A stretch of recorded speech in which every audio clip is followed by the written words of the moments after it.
Hello everyone, SRU property में आप सबका स्वागत है। मैं आज आप सबको एक अच्छी चीज़ बताने आया हूं, जैसे कि आप लोग को प्रॉपर्टी अगर इन्वेस्टमेंट करते हैं तो उन सब किन किन बातों को ध्यान में रखते हुए इन्वेस्टमेंट करना है आपको। तो सबसे पहली एफर्ट होता है, हम अगर प्रॉपर्टी कहीं खरीदते हैं, मान लीजिए मुझे प्रॉपर्टी लेना है पूर्वांचल एक्सप्रेस पे सर्विस लाइन से, तो हमको सबसे पहली चीज़ उसको देखना होगा लोकेशन। लोकेशन क्या होता है कि जैसे कि मान लीजिए अगर आप on the road location property कोई खरीदते हैं तो उसकी जो वैल्यू होती है बहुत ज़्यादा होती है। इन फ्यूचर में अगर कोई गवर्नमेंट का प्रोजेक्ट उधर आता है, उसके आसपास में भी आता है, तो आपको जो रिटर्निंग है बहुत अच्छा देगा। मान लीजिए आपने एक प्रॉपर्टी लिया पूर्वांचल एक्सप्रेस पे सर्विस लाइन से बिल्कुल लगा होगा, तो उन्होंने आपने खरीदा है 5 लाख में, ठीक है, और उधर एक आपके 500 मीटर पहले आवास विकास आ गया, गवर्नमेंट का जो प्रोजेक्ट है। अगर आवास विकास आ गया तो वो प्रोजेक्ट जो आप प्रॉपर्टी खरीदे हैं आपकी डिमांड बढ़ जाएगी वहाँ, क्योंकि जब आसपास का एरिया डेवलप करेगा तो आपकी प्रॉपर्टी का भी डिमांड बढ़ जाता है। तो सबसे पहली चीज़ होती है लोकेशन। हम जहाँ प्रॉपर्टी लें वहाँ की लोकेशन अच्छी होनी चाहिए। और आते हैं नंबर 2 की बात, हम ग्रोथ की बात करेंगे। हम प्रॉपर्टी कहाँ ले रहे हैं, कहाँ इन्वेस्ट कर रहे हैं, वहाँ किस तरीके से ग्रोथ करेंगे। ग्रोथ का मतलब है, जैसे हम प्रॉपर्टी एक होता है, मान लीजिए ये मेरा प्रोजेक्ट है, ठीक है, पूर्वांचल गार्डन के नाम से। मैंने मान लीजिए इसी प्रोजेक्ट पे मैंने प्लॉट लिया, ठीक है। अब मुझे प्लॉट मैंने ले लिया है, अब इस जो प्रोजेक्ट है, टाउनशिप है, इस टाउनशिप पे किस तरीके से कंपनी डेवलप करती है या फिर आसपास की कैसी चीजें डेवलप होती है, तो वो ग्रोथ में आता है। जिस तरीके से ये टाउनशिप डेवलप कंपनी करेगी, आप प्लॉट अगर इसमें लिए हैं तो प्रॉफिट बेनिफिट आपको जाएगा।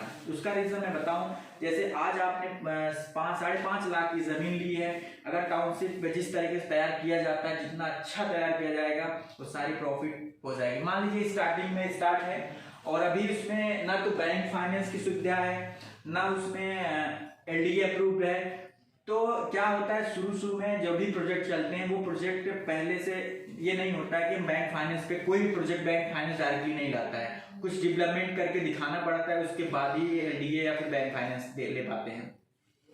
तो आपने मान लीजिए ले लिया प्लॉट, और आपके प्लॉट में 1 साल जाते जाते कंपनी ने अपनी टाउनशिप पे LDA और बैंक फाइनेंस ला दिया, और जब LDA लाएगा वो डेफिनेटली उसका रेट बढ़ जाएगा, क्योंकि जब LDA की कोई प्रॉपर्टी में आती है तो उसकी डिमांडिंग बहुत ज्यादा होती है। मान लीजिए आपने 550 का लिया था जमीन, आज उसी की कीमत लगभग 1200 रुपए पर स्क्वायर फीट बिक रही है, तो आप 550 में और 1 साल के अंदर LDA और बैंक फाइनेंस की सुविधा आने की वजह से आपकी डिमांडिंग जो इसमें 12 रुपए पर स्क्वायर फीट सोसाइटी की बन चुकी है।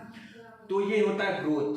तो आप 1 साल में अगर 1200 रुपए स्क्वायर फीट बिक रहा है, आपने 550 में लिया, तो मेरे अकॉर्डिंग लगभग 5-6 से 6.5 लाख रुपए आपने प्रॉफिट किया है 1 साल के अंदर। तो ये हो गया ग्रोथ। अब रही बात रिटर्निंग की। रिटर्निंग में जैसे मान लीजिए अभी जैसा मैंने बताया कि ग्रोथ के अंदर ही आता है रिटर्निंग भी। जैसे जिस तरीके से आपकी सोसाइटी ग्रोथ करेगी उतनी अच्छी रिटर्निंग देगी। मान लीजिए आपने 4 लाख में प्लॉट ले लिया है, आपको 1 साल के अंदर उसी सोसाइटी का रेट लगभग 650 रुपए पर स्क्वायर फीट हो गया। 4 में लिए थे 650 में हो गए, 2 से 2.5 लाख का फायदा हुआ आपको 5 से 6 महीनों में।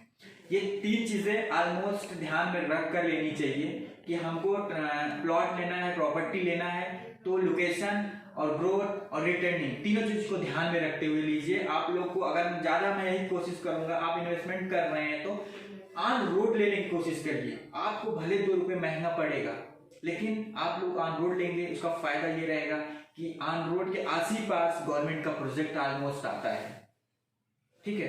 तो आप सब लोग जब भी इन्वेस्ट करें लोकेशन और ग्रोथ रिटर्निंग पर ध्यान दें, और बेटर होगा कि आप लोग एक अच्छी कंपनी के साथ जुड़कर इन्वेस्ट करें, ताकि आपको वो कंपनी आपको अच्छे से टाउनशिप डेवलप करके देगा तो रिटर्निंग बहुत अच्छा मिलेगा। तो आप सब लोग SRU प्रॉपर्टी लखनऊ को इतना प्यार दीजिए, सब्सक्राइब करिए, लाइक करिए, कि आप सबको इस तरीके से अच्छी वीडियो में बना के देखता रहूं। थैंक यू, धन्यवाद एवरीवन। मिलेंगे नेक्स्ट वीडियो में। Like and subscribe. Thank you.